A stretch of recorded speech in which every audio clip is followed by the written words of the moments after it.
Bonjour Alexis Corbière et bienvenue. Bonjour. Vous êtes député écologiste et social élu en Seine-Saint-Denis et fondateur de l'Après. François Bayrou était l'invité exceptionnel de LCI hier soir. Il y a beaucoup de choses qui ont été dites et je voudrais commencer avec ce qui marque l'actualité dans le sillage de la mort tragique du jeune Elias qui a été poignardé pour un vol de téléphone. Ces deux agresseurs présumés étaient connus de la justice, ils attendaient de connaître leur peine et donc étaient restés en liberté. Le Premier ministre dit sur LCI, pourquoi pas une comparution immédiate pour les 16 ans, 17 ans, un peu comme les majeurs. Il y a un texte d'ailleurs qui va être examiné à l'Assemblée proposé par Monsieur Attal. Qu'est-ce que vous en pensez ? Il faut écouter votre antenne. Il y a quelques minutes, Madame Evelyne Sirmarin, magistrate, expliquait que c'est déjà possible. Faut pas faire croire que la justice est laxiste, désarmée. Que nous dit d'ailleurs même les statistiques que premièrement, globalement, l'assassinat d'Elia est absolument inacceptable. Mais il y a un peu moins de mineurs qui passent devant la justice. Par contre, les faits parfois de violence sont terribles parce qu'on a dans une minorité le crime. Je l'ai vécu moi dans ma circonscription, plusieurs mineurs assassinés à coups de couteau. D'accord, c'est terrible. Mais globalement, puisqu'on réfléchit en grande masse, il y a un peu moins de mineurs. Mais par contre, quand ils passent devant la justice, les peines sont sévères. Il y a plus de mineurs aujourd'hui en prison que ce qu'il y avait par le passé. Donc, comment dirais-je, bien souvent face à l'impuissance de faire entendre, respecter. Donc le débat n'est pas fondé. Vous dites c'est la mouche politique. Il y a un gros débat qui est que il faut. Alors en plus, je découvre dans le 14e qu'il semblerait que ces deux jeunes étaient connus dans le quartier, emmerdés, menacés tout le monde, etc. Donc qu'est-ce qui manque ? Il manque souvent des moyens de police, il manque des moyens de justice. Moi, j'ai beaucoup d'amis, notamment syndicalistes de la protection judiciaire de la jeunesse, où il n'y a pas toujours les moyens, parce qu'il y a aussi des dispositifs. Vous faites comment, Alexis Corbière ? Les deux gamins, là, deux assassins présumés, ne devaient pas se rencontrer. bien sûr. Vous mettez un éducateur derrière chaque gosse pendant 6 mois ? Notamment quand vous avez... Non, mais concrètement. Non, mais là, on parle de deux personnes, mais notamment, oui, quand vous discutez avec des gens de la PJJ, qui vous disent qu'ils peuvent pas faire des suivis parce qu'il y a trop de jeunes qui suivent, ils n'ont pas assez de moyens. Donc évidemment, on peut pas dire c'est ça qui aurait empêché, mais il y a des dispositifs, il y a des décisions de justice qui sont prises et par manque de moyens, elles ne s'appliquent pas. Mais donc le même Monsieur Bayrou qui nous explique là, il arrive avec une fermeté, va quand même, et c'est le débat qui va suivre, baisser des moyens dans le service public et notamment dans des services publics fondamentaux. Qui ont des conséquences. Pas dans la justice. Non mais d'accord, mais quand vous supprimez, on va en parler tout à l'heure, 1,2 milliard dans l'éducation nationale. L'éducation nationale, moi j'ai été prof pendant 20 ans au lycée professionnel. Non mais là il est question de justice. Non mais c'est aussi, oui mais c'est pas deux planètes premièrement, il n'y a pas de moyens réels dans la justice. Je suis élu de Seine-Saint-Denis, la justice de Seine-Saint-Denis c'est le parent pauvre. Vous mettez énormément de temps pour des choses élémentaires. En quelques mois, vous divorcez en région parisienne. Il vous fait 1 an et demi pour le faire en Seine-Saint-Denis, par exemple. D'accord, il y a un peu de moyens qui sont mis. Civil, là, ouais. D'accord. Non, mais c'est un tout. Ça n'est pas vrai qu'on peut seulement dire ce drame. Bien sûr que ce drame doit avoir lieu, le crime est là, mais en même temps on s'aperçoit, si on parle avec les acteurs de terrain, qu'en termes de police, en termes de justice, en termes de protection judiciaire de la jeunesse et du moins de tout ce qui est le suivi de mesures judiciaires, il y a pas assez de moyens. Et ça c'est la faute de politique publique. Mais là la question c'est de revenir sur une loi de 2021, donc qui est toute récente et qui dit qu'il faut scinder en deux sur les comparutions immédiates, enfin qu'il n'y a plus de comparution immédiate, juste on décide si la personne est coupable ou pas et que la sanction, ça vient plus tard. Est-ce que ça vaut pas la peine de réfléchir tout de même à ce que la sanction arrive plus vite ? On sait bien que la notion du temps, c'est pas du tout la même quand on a 16 ans. Mais madame, je suis pour que la justice aille plus vite pour tout le monde et en particulier dans la jeunesse. Je suis pour que la justice aille plus vite dans toute situation. Donc ça vous est arrivé de porter plainte. Mais quand les gens portent plainte, ça met des mois et c'est scandaleux. C'est scandaleux. Et je veux dire, qu'est-ce que vous voulez que je vous dise ? Y compris moi, je veux pas ramener mon cas, ça m'est arrivé de porter plainte contre un article de presse qui m'avait calomnié. Ça fait 2 ans, je ne sais pas quand est-ce que le procès aura lieu. Je pense ça parce que encore quelques jours, mon avocat m'en parlait. Mais la situation de beaucoup de Français, quand ils portent plainte, ils se font cambrioler, etc. Donc tout ça est scandaleux. Mais tout ça n'est pas dû à du laxisme. Je vous pose cette question-là, vous êtes député, est-ce que vous allez soutenir la PPL Attal là, qui va être étudiée cette semaine ? Proposition de loi. Et je répète que souvent, ce genre de texte, en vérité, propose des dispositifs qui existent déjà, mais ne voit pas que le problème du manque et de la faiblesse d'application, notamment de la possibilité que la justice aille plus vite, c'est l'absence de moyens, bien souvent. Alors, et les mêmes qui suppriment des moyens viennent après dire qu'il y aurait une forme de laxisme, parce que le discours idéologique, c'est quoi derrière ? Que les juges seraient une bande de gauchistes qui punissent pas. C'est faux, ce que je vais vous dire tout à l'heure. Ils mettent d'ailleurs plus facilement en prison. La prison peut être une réponse. Parfois, elle n'est pas toujours la meilleure réponse. Elle peut l'être, C'est indiscutablement face au crime. Il faut venir apporter une réponse d'enfermement. Mais il y a aussi, on voit bien, on les voit ces jeunes. Je répète, moi j'étais. Monsieur Corbière, pardonnez-moi, je vous dis, je répète, c'est-à-dire que vous l'avez déjà dit, je me permets d'avancer. Mais vous avez sur la question d'éducation, François Bayrou sur cette antenne dit hier soir.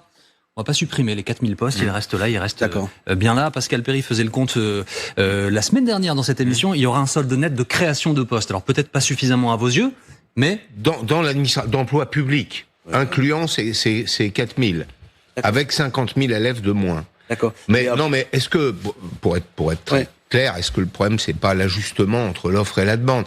Peut-être il manque des profs à certains endroits, puis il y a en même temps des profs sans élèves. On comprend pas. Oui, alors ce qu'on peut dire des choses simples, depuis 2017, depuis qu'Emmanuel Macron est là, 11 000 postes d'enseignants ont été supprimés. Oui, mais 250 000 élèves de moins. D'accord. Et on a encore aujourd'hui le taux d'élèves en classe le plus important d'Europe. Et voilà. Donc, si on veut aussi avoir une éducation nationale et un service public d'éducation nationale qui fonctionne bien, il faut s'assurer notamment que les brigades de remplacement, elles sont là. Vous savez, moi, j'ai été TZR, les collègues enseignants qui me regardent comprendront, titulaire de zone remplaçant. C'est aussi dans l'équipe qui fait que quand ton collègue est malade, enceint, tout ce que vous voulez, vous êtes remplacé. Si tout ça se réduit progressivement, eh bien, vous avez un taux de remplacement qui baisse. Dans Seine-Saint-Denis, la Fédération des parents d'élèves estime, et ils ont raison, que manifestement, sur la totalité d'une scolarité, la baisse de moyens de remplacement amène que un an et demi de scolarité disparaît pour un gamin de Seine-Saint-Denis en raison des absences. Il y a Seine-Saint-Denis, mais bon, très bien. C'est la France, le département le plus jeune et le plus pauvre. C'est un cas respectable, et c'est un cas honorable, mais il y a aussi tout le pays. Vous avez 250 000, comment? Non, mais 250 000 élèves de moins, une natalité qui décroît. On sait que dans 3 ans, il y aura 50 000 gosses de moins en maternelle. Non, mais attendez, on en profite pour faire des classes moins chargées, je veux bien. Mais est-ce que vous admettez aussi qu'il y a un problème d'offre et de demande, d'ajustement? Moi, je comprends pas qu'il y ait des profs sans élèves. Je comprends pas. Il y a des profs sans élèves? Oui. En France, oui. Il y en a beaucoup? Ah, beaucoup, oui. Ah bon, je sais pas, c'est la première fois que j'entends dire. Moi, je connais pas. Ah non, moi, c'est pas la première fois. Des élèves sans prof. Bon, peut-être qu'ils sont mauvais, s'il y a des profs sans élèves, ils sont où? Qu'est-ce qu'ils font? C'est ma question. Pascal Perry nous apprend qu'il y a un sujet. C'est vous qui êtes parlementaire. Ah non, mais je veux dire, on va écouter les syndicats. Les syndicats en parlent aussi. Les syndicats enseignants. Bien sûr, les syndicats en parlent. L'éducation nationale en parle. Enfin, on va pas nier cette réalité. Bon, non, je n'ai jamais entendu une organisation syndicale, mais j'apprends. Et ça vaut le coup d'être venu ce matin. Comme quand dans l'éducation nationale, il y aurait des professeurs non affectés. Si c'est le cas, je suis pour qu'on les affecte. Par contre, ce que je sais, c'est que je connais beaucoup d'élèves qui, eux, n'ont pas de professeurs, parce que parfois ils sont pas affectés, ou parce que quand ils tombent malades, ils ne sont pas remplacés. Et donc, j'observe surtout, mais je réponds à la question de François Bayrou, c'est qu'il prévoit, cet homme, une suppression de moyens de 1,2 milliard supplémentaires dans son budget, qui n'était pas prévu particulièrement dans le budget de Monsieur Barnier. Donc c'est un budget qui, de mon point de vue, je suis un homme de gauche, plus austéritaire. Dans l'éducation nationale, il va baisser les moyens, mais il nous dit, je supprime pas 4000 postes. Là, il y a un tour de passe-passe. Encore un mot, s'il vous plaît, au sujet de l'interview d'hier soir. À l'instant, Yael Braun-Pivet dit, je n'aurais pas utilisé l'expression de submersion migratoire. Le Premier ministre sur ce plateau a dit, il peut y avoir un sentiment de submersion migratoire. C'est assez dégoûtant. Vous savez, le 17 août 1893 à Aigues-Mortes, vous savez ce qui s'est passé? Une émeute. Et les gens ont assassiné des Italiens parce qu'ils disaient qu'il y avait, c'est la presse, une invasion migratoire. Et peut-être même le mot immersion était déjà dit. Il y a un siècle. Quand les Italiens sont venus, les Espagnols, on connaît tout ça. C'était le même discours. Ils sont partout, ils nous piquent notre boulot. Ils acceptent les boulots mal payés. Regardez leurs mœurs, leur religion, la manière dont ils la pratiquent. Et là, ça avait amené le fait notamment, parce que les gens avaient peur de perdre leur boulot, la folie ambiante, qu'il y ait 9 ou 10 personnes qui soient assassinées. Monsieur Bayrou, qui est un homme instruit, ne devrait pas utiliser ce vocabulaire.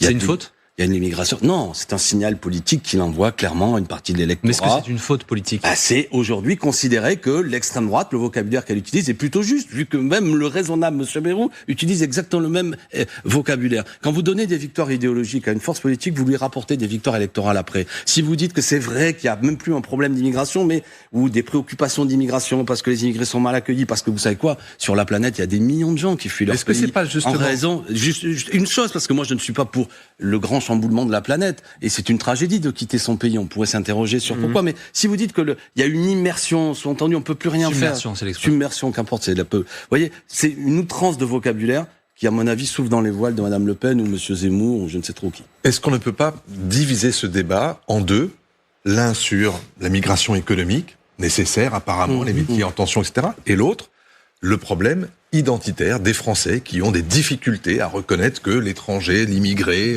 effectivement, lui crée un problème.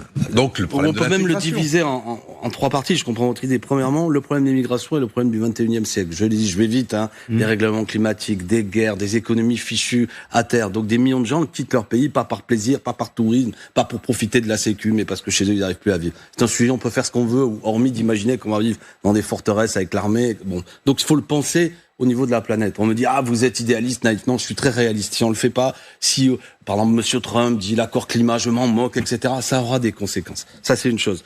Deuxièmement, après, les gens qui arrivent doivent pouvoir vivre dans des conditions, être accueillis. On n'est pas obligé comment dirais-je, c'est aussi par le travail, évidemment, que l'on s'en sert dans une société.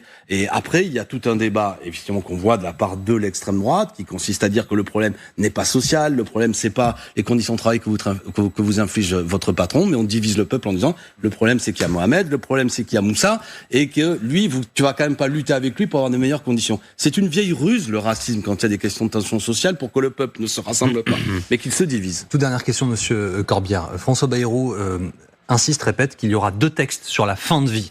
Soins palliatifs d'un côté, aide à mourir dans la dignité de l'autre. La semaine a été marquée par le témoignage poignant de Charles Bietri sur TF1, au micro de Audrey Crespo-Mara, qui dit « Je vais quand même pas faire ce chemin, j'aimerais qu'on m'aide en France ».